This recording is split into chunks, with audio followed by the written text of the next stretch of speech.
Hello everyone students, आज के lecture में हम करने जा रहे हैं बहुत ही important topic.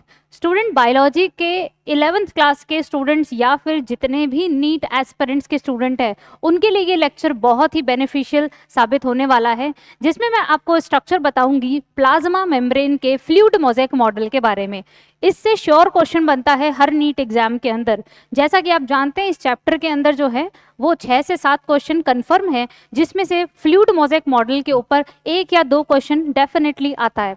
My name is lucky Jha and बच्चों, अपने प्लाज्मा मेम्ब्रेन का मॉडल जब हम देखते हैं सो बच्चों, fluid mosaic model which was given by the Singer and Nicolson. देखिए, सिंगर एंड निकोलसन ने ये मॉडल दिया था प्लाज्मा मेम्ब्रेन का, जिसमें इन्होंने पूरी स्ट्रक्चर समझाई थी। अब इस स्ट्रक्चर को अपन अच्छे से समझते हैं कि ये क्या है। देखिए स्टूडेंट्स, सिंगर एंड निकोलसन ने जब प्लाज्मा मेम्ब्रेन का मॉडल दिया तो इसे हमने नाम दिया फ्लूइड मोज़ेक मॉडल। ठीक है, प्लाज्मा मेम्ब्रेन जो होती है अकॉर्डिंग टू देम उसके कुछ पार्ट फ्लूइड नेचर के होते हैं और कुछ पार्ट मोज़ेक नेचर के होते हैं। जैसे प्लाज्मा मेम्ब्रेन में अगर हम फ्लूइड पार्ट को नोटिस करें तो बच्चे फ्लूइड पार्ट बनाता है फॉस्फोलिपिड का, ऐसा लिपिड जिसके अंदर आपको फैटी एसिड, ग्लिसरॉल्स एंड साथ ही साथ में है ना फॉस्फेट भी मिले। तो अगर फॉस्फेट मिलेगा तो फॉस्फोलिपिड्स जो है वो आपको मेजरली देखने को मिलेंगे। ठीक है, एक फॉस्फोलिपिड की जो स्ट्रक्चर होती है वो कुछ इस तरीके से होती है। This is a one molecule of the phospholipid, जिसमें बच्चों एक आपको हेड मिलेगा, इसे हम बोलेंगे हाइड्रोफिलिक हेड, और दूसरा ये टेल होगी जिसे हम बोलेंगे हाइड्रोफोबिक टेल। तो कॉन्सेप्ट समझो। देखो, अगर हम बात करते हैं कि फ्लूइड मोज़ेक मॉडल है तो फ्लूइड पार्ट जो सेल मेम्ब्रेन का है वो बना हुआ है बच्चे फॉस्फोलिपिड्स का, या तुम ये बोल सकते हो लिपिड्स का फ्लूइड पार्ट बना हुआ है। मोज़ेक का मतलब होता है हमारे पास सॉलिड स्ट्रक्चर, है ना। सॉलिड पार्ट कौन सा है, ये तो फ्लूइड हो गया।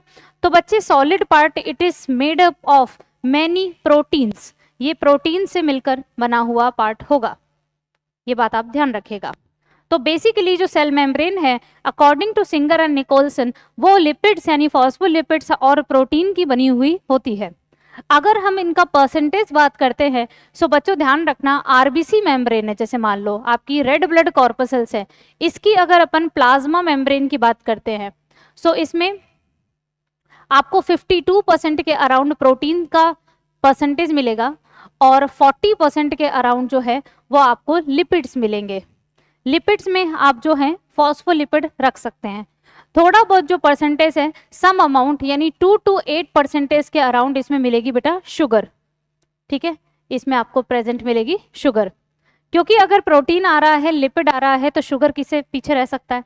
तो बच्चों ये 3 जो मेजर बायोमोलिक्यूल्स हैं, प्रोटीन, लिपिड्स एंड शुगर, ये तीनों ही प्लाज्मा मेम्ब्रेन में प्रेजेंट होते हैं।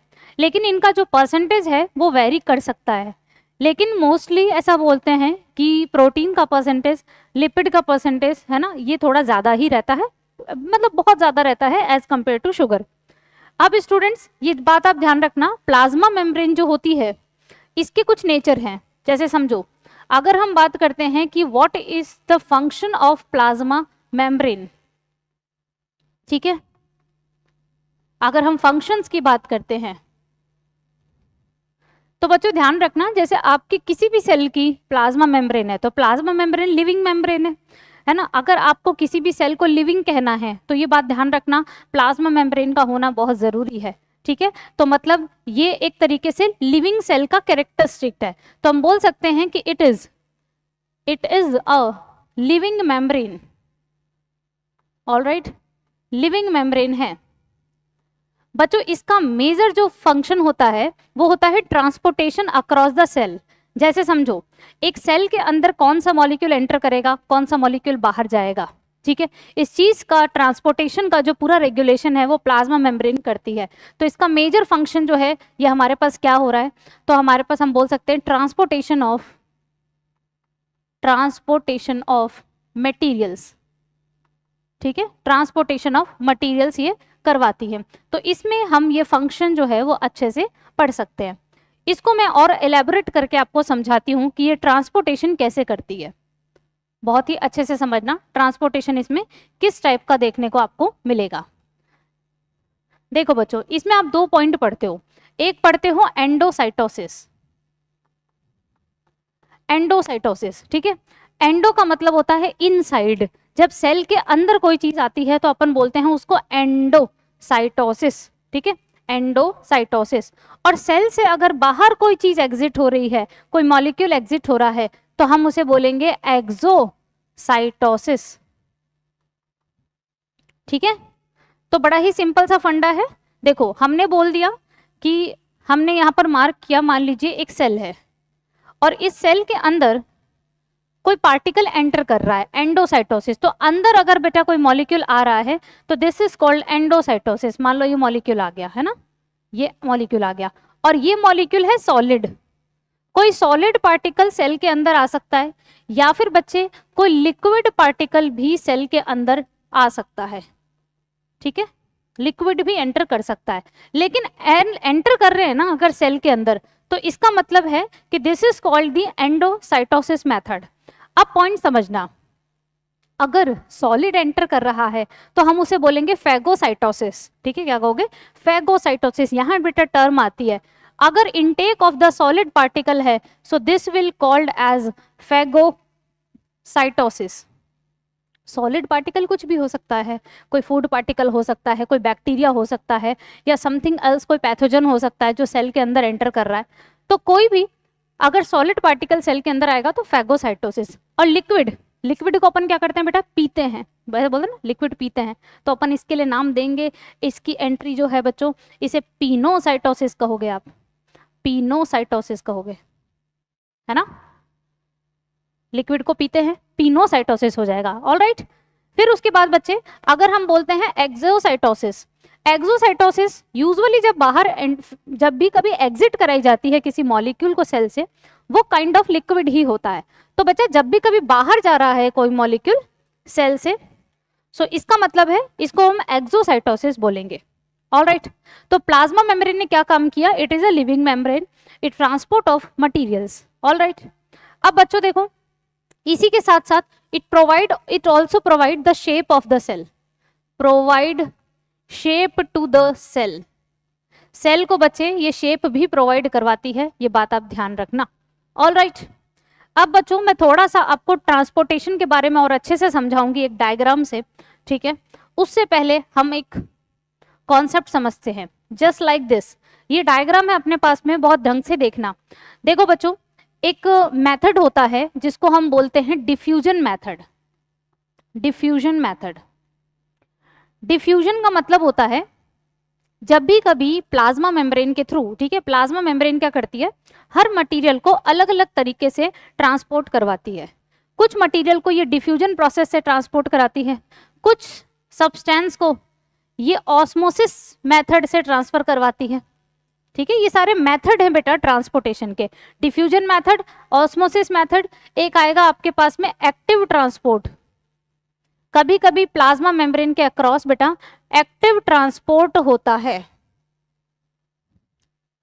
तो पॉइंट समझिएगा, आप कहेंगे कि मैम अगर कोई मॉलिक्यूल प्लाज्मा मेम्ब्रेन को क्रॉस कर रहा है तो अलग अलग मेथड से कैसे जा रहा है वो ट्रांसपोर्ट?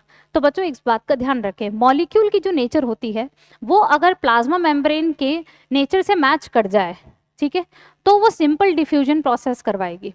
अगर प्लाज्मा मेम्ब्रेन जो है उसकी नेचर मॉलिक्यूल से मैच नहीं करती है तो वो उसके ट्रांसपोर्टेशन के लिए सेलेक्टिव हो जाती है, ठीक है। सो बच्चों प्लाज्मा मेम्ब्रेन की एक बात बता दूं कि plasma membrane is selectively permeable. कैसी होती है ये? सिलेक्टिवली परमिएबल नेचर है इसकी, ऑलराइट। ये इसकी सिलेक्टिवली परमिएबल नेचर होती है। अब स्टूडेंट्स एक बात समझना, प्लाज्मा मेम्ब्रेन का अगर हम स्ट्रक्चर देखें, अगर हम प्लाज्मा मेम्ब्रेन का स्ट्रक्चर देखें सो आप ये पाएंगे कि देखो जरा, मैं हाईलाइट कर रही हूं, ये देखना, ये एक फॉस्फोलिपिड है, this is one phospholipid, this is second phospholipid, ये दूसरा फॉस्फोलिपिड है ना। तो देखें, ये आपके पास प्लाज्मा मेम्ब्रेन हुई, प्लाज्मा मेम्ब्रेन के एक तरफ होगी सेल वॉल और दूसरी तरफ होगा साइटोप्लाज्म। जैसे मान लो ये साइटोप्लाज्म वाला साइड है इसका, ये साइटोप्लाज्म साइड है टुवर्ड्स साइटोप्लाज्म,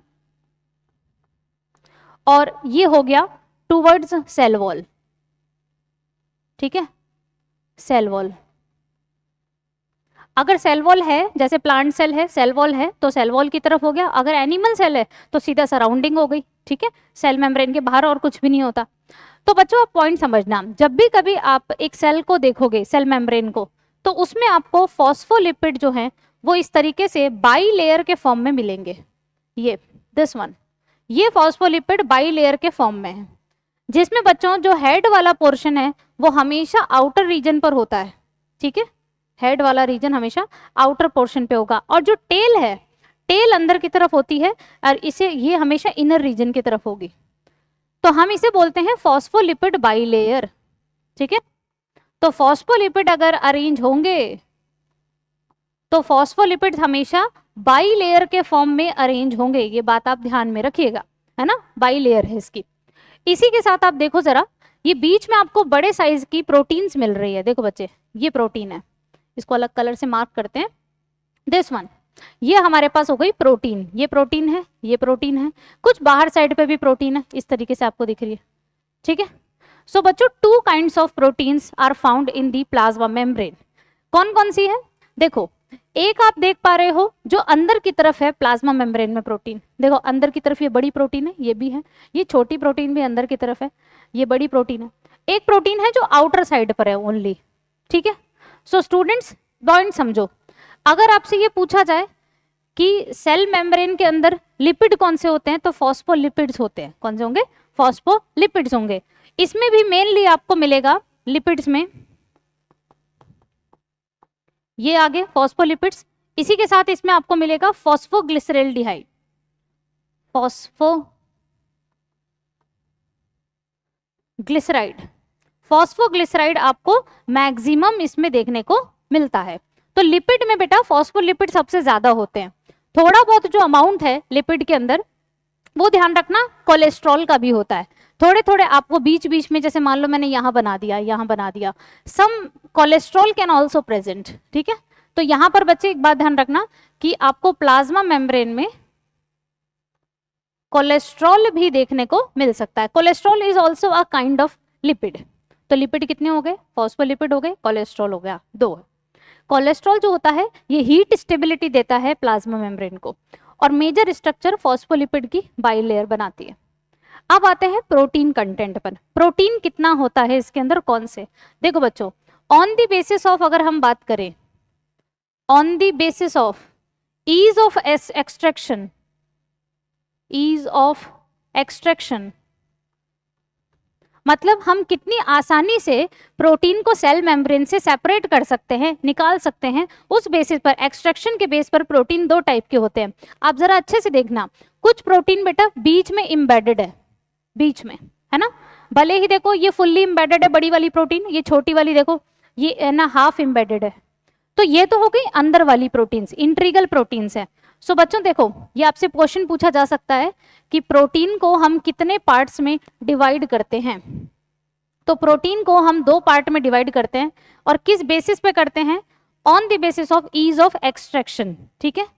देखो जिनको हम आसानी से एक्सट्रैक्ट नहीं कर सकते उन्हें तो अपन बोलते हैं इंट्रीगल प्रोटीन। कौन कौन सी बोलोगे बेटा, इंट्रीगल प्रोटीन, है ना, तो हम बोल सकते हैं ये इनसाइड होगी, तो कैन नॉट इजीली एक्सट्रैक्ट, ये आसानी से नहीं निकाली जा सकती बच्चों, क्योंकि ये फॉस्फोलिपिड की बाई लेयर में धसी हुई है, बीच बीच में इम्बेडेड हो रखी है, तो ये बीच में आ गई। एक होती है हमारे पास, देखो आप जरा यहाँ पर नोटिस करना बच्चा, पेरीफेरल प्रोटीन आप देख रहे हो और ये इंट्रीगल प्रोटीन आप देख रहे हैं, ठीक है। तो जो पेरीफेरल प्रोटीन्स होंगी इन्हें हम इजीली सेपरेट कर सकते हैं, ठीक है, पेरीफेरल प्रोटीन्स जो है इजीली सेपरेट हो सकती है, तो अपन कैन इजीली एक्सट्रैक्ट, ठीक है, इसको अपन बाहर निकाल सकते हैं आसानी से। बाकी हैं दोनों प्रोटीन का ही ये हिस्सा, ये बात आप ध्यान रखना। तो 2 टाइप की प्रोटीन्स जो है वो इसमें प्रेजेंट होती है, इंट्रीगल और पेरीफेरल प्रोटीन। समझ में आ जाएगा, ठीक है। चलो बच्चे, अब अगला क्वेश्चन समझते हैं। देखो बच्चों, अगर अपन फ्लूइड पार्ट बात करें, जैसे लिपिड होता है, लिपिड बेटा फ्लूइडिटी देता है। लिपिड जो है ना वो क्या करता है, फ्लूइड नेचर प्रोवाइड कराता है, सेल मेम्ब्रेन को फ्लेक्सिबल बनाता है, और प्रोटीन्स जो है उसका फंक्शन ट्रांसपोर्टेशन से अलग रिलेटेड है। अब क्वेश्चन समझना, देखो मैंने बोला डिफ्यूजन, या फिर मैं नाम देती हूं सिंपल डिफ्यूजन, मैंने इसको सिंपल डिफ्यूजन कह दिया, ठीक है। तो स्टूडेंट्स क्या होगा, जो वाटर सॉल्युबल मॉलिक्यूल हैं, सॉरी लिपिड सॉल्युबल मॉलिक्यूल हैं, लिपिड सॉल्युबल मॉलिक्यूल, अब लॉजिक समझो, ये ठहरी फॉस्फोलिपिड की बाई लेयर, फॉस्फोलिपिड की ये लो बाई लेयर मैंने बना दी है ना, ये बना दी। तो अगर आने वाला मॉलिक्यूल जो ट्रांसपोर्ट हो रहा है मॉलिक्यूल, अगर ये लिपिड सॉल्युबल मॉलिक्यूल है बच्चे, है ना, लिपिड सॉल्युबल मॉलिक्यूल है, तो ये लिपिड की बाई लेयर को क्रॉस कर सकता है क्या? आसानी से कर सकता है, बड़ा आसान है, ठीक है। बस ये ध्यान रखना, हाई कंसंट्रेशन से लो कंसंट्रेशन में मूवमेंट होना चाहिए, है ना। जब भी डिफ्यूजन प्रोसेस होता है तो हमेशा मॉलिक्यूल अपनी हाई कंसंट्रेशन से लो कंसंट्रेशन में जाता है। सो बच्चे बड़ा सिंपल सा फंडा है, आप देखें जरा डायग्राम में ध्यान दीजिएगा। एक होता है सिंपल डिफ्यूजन, सिंपल डिफ्यूजन किसका होता है, देखो ये बीच बीच में जो है दीज आर दी प्रोटीन्स, ये प्रोटीन्स है, और बाकी जो लेयर है वो फॉस्फोलिपिड की लेयर है। अगर हम बात करते हैं न्यूट्रल सॉल्यूट्स या नॉन पोलर सॉल्यूट्स, ठीक है, न्यूट्रल या नॉन पोलर सॉल्यूट्स होंगे तो वो सिंपल डिफ्यूजन से क्रॉस करेंगे, जिसमें कोई एनर्जी नहीं लगती। मॉलिक्यूल हमेशा अपनी हाई से लो कंसंट्रेशन में ही जाएगा। देखो कंसंट्रेशन यहाँ मेजर है, यहाँ लो कंसंट्रेशन है, यहाँ हाई। तो अगर मॉलिक्यूल हाई से लो कंसंट्रेशन में आ रहा है लेकिन वो न्यूट्रल सॉल्यूट है, ठीक है, नॉन पोलर है, नॉन पोलर हमेशा बेटा लिपिड सॉल्युबल होते हैं, ये ध्यान रखना, और पोलर वाले हमेशा वाटर सॉल्युबल होते हैं, ठीक। तो सिंपल डिफ्यूजन होगा बच्चे लिपिड सॉल्युबल मॉलिक्यूल का, या फिर आप इनको बोल सकते हो नॉन पोलर। इसी के साथ साथ जितने भी बेटा पोलर सॉल्यूट है, पोलर सॉल्यूट कौन से हो जाएंगे, वाटर सॉल्युबल, ये वाटर सॉल्युबल हो जाएंगे। ये मॉलिक्यूल्स जो हैं इनको प्रोटीन, जो अपन ने सेल मेम्ब्रेन में अभी प्रोटीन पढ़ी थी इंट्रीगल और पेरीफेरल, उनकी मदद से होते हुए ट्रांसपोर्ट होना पड़ेगा। तो इनके ट्रांसपोर्ट को कहते हैं फैसिलिटेट डिफ्यूजन। जब भी कभी प्रोटीन की मदद से ट्रांसपोर्टेशन होगा, लिपिड ट्रांसपोर्ट नहीं करवाएगा अगर, और वो होंगे वाटर सॉल्युबल मॉलिक्यूल्स, सॉल्यूट होंगे, तो उनको प्रोटीन ट्रांसपोर्ट कराएगा बेटा, और प्रोटीन जो है अगर ट्रांसपोर्ट कराता है तो फैसिलिटेट डिफ्यूजन होता है। एक चीज और आती है जिसको हम एक्टिव ट्रांसपोर्ट कहते हैं बच्चे। एक्टिव ट्रांसपोर्ट देखो कब हो रहा है, ये देखो नाम देखना, एक्टिव ट्रांसपोर्ट वाया कैरियर और पंप प्रोटीन। इसमें आप देखोगे तो ट्रांसपोर्टेशन उल्टा है, एरो देखना जरा, एरो ऊपर की तरफ है बच्चे, ठीक है। इसका मतलब है कि जो मॉलिक्यूल्स हैं वो अपनी लोअर कंसंट्रेशन से हायर कंसंट्रेशन में जा रहा है। तो जब भी मॉलिक्यूल अपनी लो कंसंट्रेशन से किस में जाएगा बच्चे, लो कंसंट्रेशन से अगर हायर कंसंट्रेशन में मूवमेंट होता है, ठीक है, तो हमेशा हमें पता है यहां पर एटीपी खर्च होंगे, एटीपी कंज्यूम होगी, एनर्जी लगेगी। तो इसको अपन बोलते हैं एटीपी खर्च हो रही है तो मतलब it is the active transport. ऐसा आपको देखने को मिलेगा सोडियम पोटेशियम पंप में। न्यूरॉन जब पढ़ते हो बेटा तो आप पढ़ेंगे सोडियम पोटेशियम पंप, मतलब समटाइम्स जो आयंस हैं, ions can cross throughout the cell membrane. सिर्फ न्यूरॉन के अंदर बात कर रही हूं मैं, न्यूरॉन सेल जो होती है उसमें आयन बच्चे ये कभी कभी मूव कर सकते हैं अपनी लोअर कंसंट्रेशन से हाई में जाने में, लेकिन लो से हाई में जाते हैं तो एनर्जी खर्च होती है, ये ध्यान रखना। तो जितने भी टाइप के डिफ्यूजन है, चाहे सिंपल डिफ्यूजन हो चाहे बेटा ये फैसिलिटेट डिफ्यूजन हो, ये हमेशा पैसिव होते हैं, इसमें एनर्जी कभी खर्च नहीं होती। और एक्टिव ट्रांसपोर्ट जो होता है, एक्टिव को डिफ्यूजन मत करना, इसमें एनर्जी खर्च होती है, एटीपी लगती है हमेशा। ऑल राइट, तो these are the membranes transport, ठीक है। अब आते हैं ऑस्मोसिस। देखो बच्चों, अगर मान लो ओनली वाटर ट्रांसपोर्ट करे, कहां से, लो कंसंट्रेटेड सॉल्यूशन से। अगर बेटा सिर्फ वाटर का ट्रांसपोर्ट हो, लो कंसंट्रेटेड सॉल्यूशन, सॉल्यूशन की कंसंट्रेशन बेटा लो बोल रही हूं मैं, वाटर की कंसंट्रेशन लो नहीं कह रही हूं। वाटर का मतलब वाटर लो कंसंट्रेटेड सॉल्यूशन में हाई होता है, ठीक है। और हायर कंसंट्रेटेड सोल्यूशन में, हायर कंसंट्रेटेड सोल्यूशन में अगर ये मूवमेंट करता है तो बच्चे अपन इसे बोलते हैं ऑस्मोसिस मेथड। बस इसकी शर्त ये है कि सिर्फ वाटर जाना चाहिए। अगर सिर्फ वाटर ट्रांसपोर्ट हो रहा है और वो भी सॉल्यूशन का लो कंसंट्रेशन से सॉल्यूशन की हाई कंसंट्रेशन में, एक तरीके से वाटर देखोगे अगर तो लो कंसंट्रेटेड सॉल्यूशन में वाटर हाई है, सो वाटर तो अपनी हाई से लो में ही जा रहा है ना, ये बात ध्यान रखना, वाटर तो हाई से लो में ही जा रहा है लेकिन सॉल्यूशन लो कंसंट्रेटेड है वहां, समझे? तो ये थोड़ा सा आप ध्यान रखना। तो this is the transportation method so from the cell membrane. इसीलिए बेटा सेल मेम्ब्रेन को हम ये बोलते हैं कि ये सेलेक्टिव परमेबल है ना। वाटर सॉल्युबल मॉलिक्यूल को कहती है तुम प्रोटीन के थ्रू आउट जाओ, लिपिड सॉल्युबल मॉलिक्यूल को कहती है यानी नॉन पोलर को कि तुम लिपिड बाइलेयर से नॉर्मल डिफ्यूजन करके आ जाओ।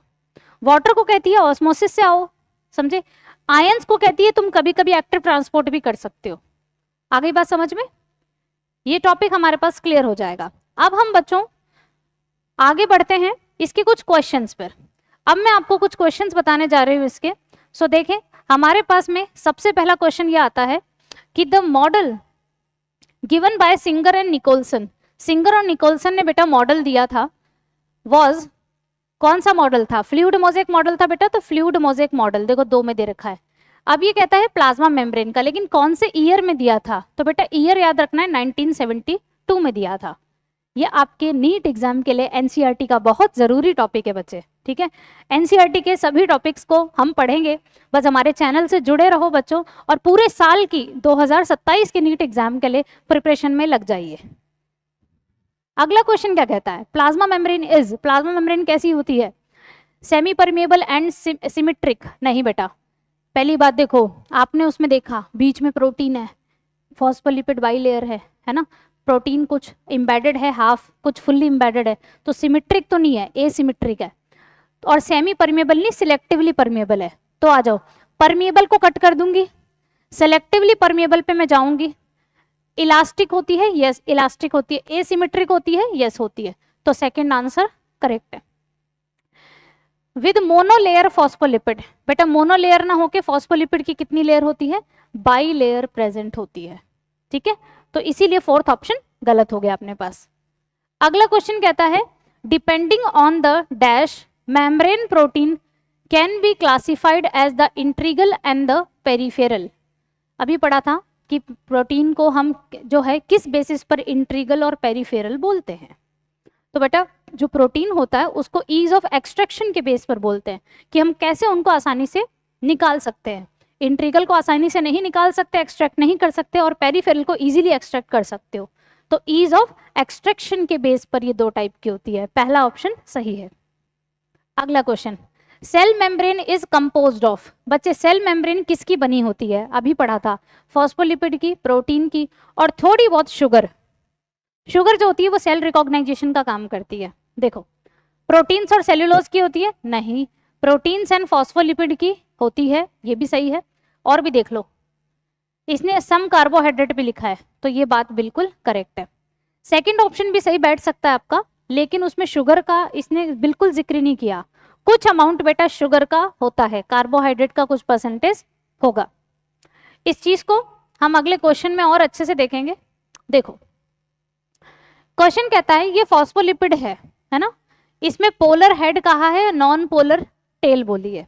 देखो कितना आसान है, पोलर हेड है मतलब हाइड्रोफिलिक होगा, और नॉन पोलर है तो हाइड्रोफोबिक होगा, मतलब पानी से दूर रहेगा बेसिकली, ठीक है। जो नॉन पोलर होते हैं वो वाटर मीडियम से अलग रहते हैं हमेशा। ये कहता है बेटा the lipid molecule present in the plasma membrane have the polar heads and the non polar tails. Yes ये दिख रहा है। Which figure represents the correct arrangement of lipid in the bilayer. बच्चों अपन ने क्या पढ़ा था, हेड हमेशा बाहर की तरफ होते हैं और टेल अंदर की तरफ होती है। तो देख लो हेड इसमें अंदर है, गलत है, हेड इसमें दोनों में बाहर है। सेकंड ऑप्शन करेक्ट है अपने लिए। इसमें उल्टा लिख रखा है कि कभी भी कुछ भी इसने दे रखा है कि हेड कभी अंदर भी हो सकता है, कभी बाहर भी हो सकता है।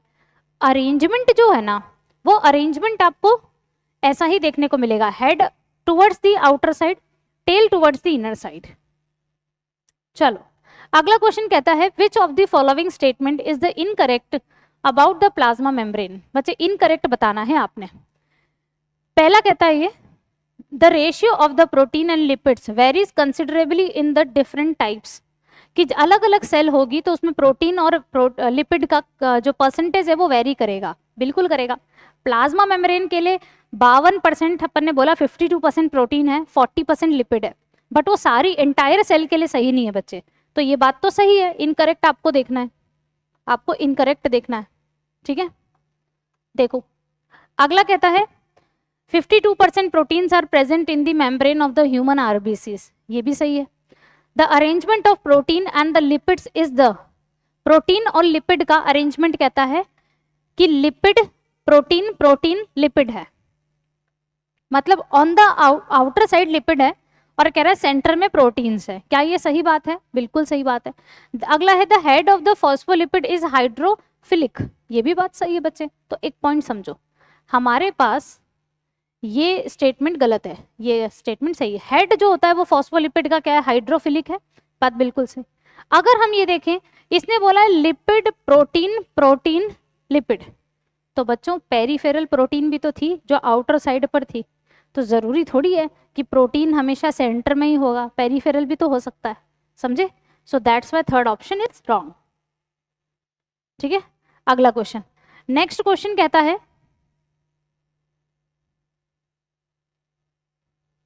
देखो बच्चे अगला क्वेश्चन कहता है the carbohydrates are present in the plasma lemma is the inform. देखो बच्चों यहां से एक कॉन्सेप्ट और बताती हूँ आपको कि जब हम प्लाज्मा मेम्ब्रेन में जब हम पढ़ते हैं कि कुछ कार्बोहाइड्रेट प्रेजेंट होते हैं लाइक दिस, ये देखो बच्चों यहां पर अच्छे से देखना, एनसीईआरटी ने इसको शुगर मेंशन किया है, ये रहा शुगर, ठीक है।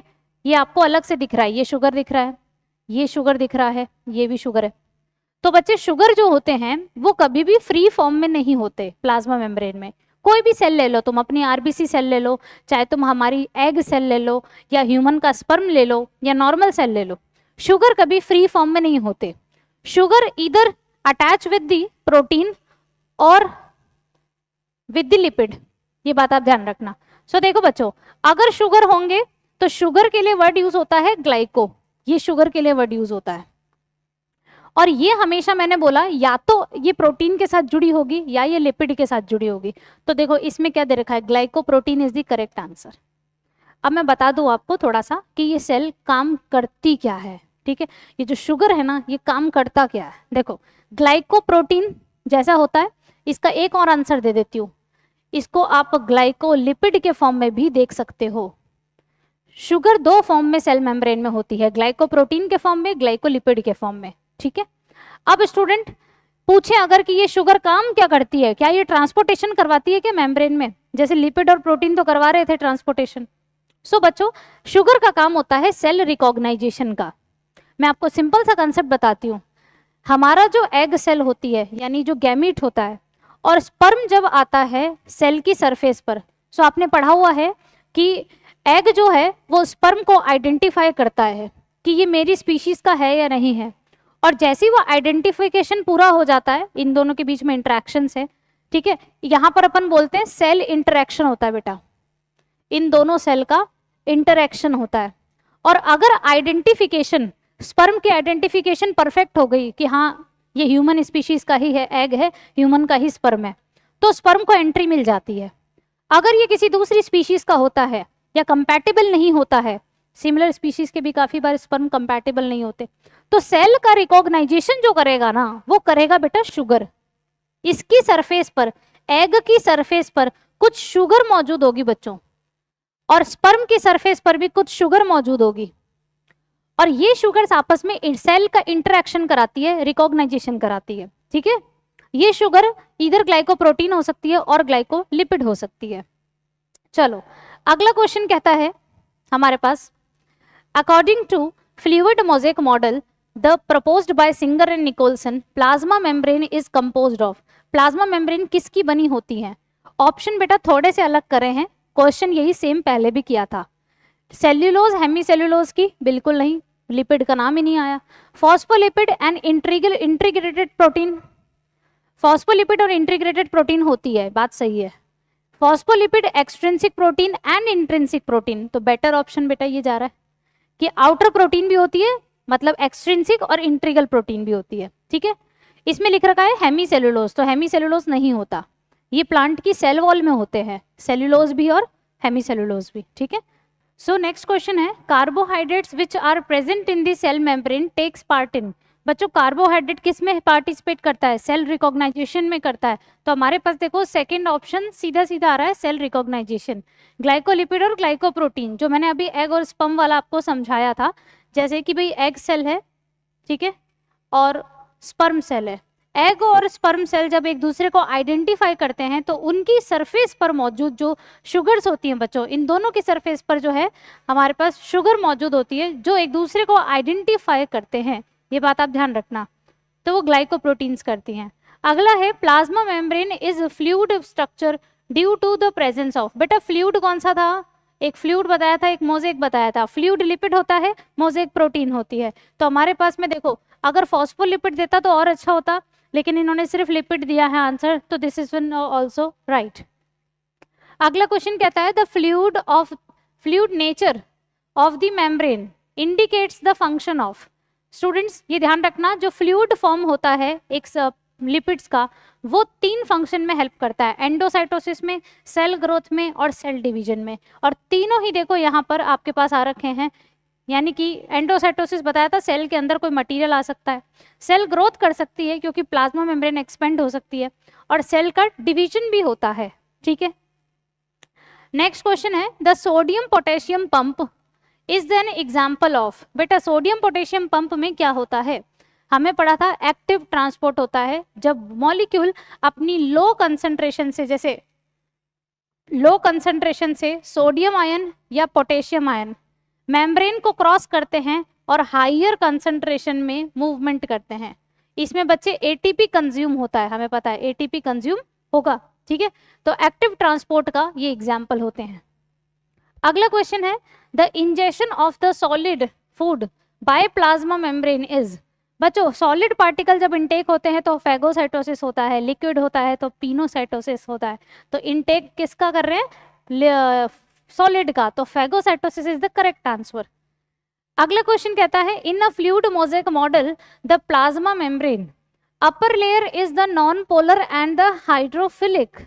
बच्चों अपर लेयर नॉन पोलर होती है क्या, बिल्कुल नॉन पोलर होती है, लेकिन वो कैसी होगी, हाइड्रोफोबिक होनी चाहिए, फिर ये बात आप ध्यान रखना। तो इसने हाइड्रोफिलिक देके गलत कहा। नॉन पोलर कौन होता है, लिपिड होता है, और लिपिड जो है यहाँ पर हाइड्रोफिलिक नहीं होगा। अगला कहता है the polar layer is the hydrophobic. बेटा पोलर कौन था, पोलर था अपने पास में, ये कहता है हाइड्रोफोबिक है, पोलर थे वाटर सॉल्युबल, ठीक है, तो ये भी गलत है। Phospholipids form a biomolecular layer in the middle layer, बिल्कुल सही है, फॉस्फोलिपिड की बेटा बाई लेयर बनती है, अपन ने अभी डायग्राम में पढ़ा हुआ है ये। अगला जैसे protein form a middle layer, lipid form middle layer, not protein, तो प्रोटीन गलत दे दिया। अगला क्वेश्चन बच्चों लास्ट क्वेश्चन कहता है which one of the following is false about the osmosis. Osmosis के लिए फॉल्स क्या है बच्चों, वाटर जब अपनी हाई कंसंट्रेशन से, वाटर अपनी हाई कंसंट्रेशन से लो में मूव करता है तो इसे अपन बोलते हैं ऑस्मोसिस, ठीक है, दिस इज ऑस्मोसिस।